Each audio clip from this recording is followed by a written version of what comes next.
Okay, let's try this problem. Here they tell us that the heat of fusion of benzene is 127 joules per gram. They'd like us to determine how much heat energy is required to melt 15 grams of solid benzene at its melting point. Let's go ahead and write down the given information. The first piece of information we have is the heat of fusion, delta H FUS, of solid benzene. That is 127 joules for every gram of benzene that we need to melt. The second piece of information is the mass of the benzene that we need to melt.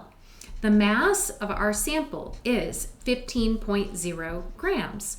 They'd like us to determine the amount of heat needed to do this phase change. Okay, whenever we have a phase change, you don't want to use MCAT. There is no temperature change during the phase change.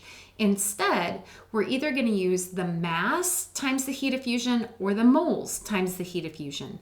You want to go ahead and look at the units they gave you.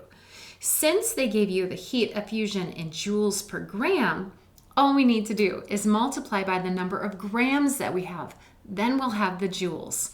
So we're going to go ahead and use Q equals the mass times the enthalpy of fusion. Q equals the mass, 15.0 grams.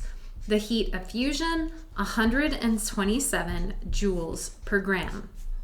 If we go ahead, calculate that out on our calculator and keep 3 sig figs, we get a positive 1910 joules. 1,910 joules are needed to melt a 15-gram sample of solid benzene.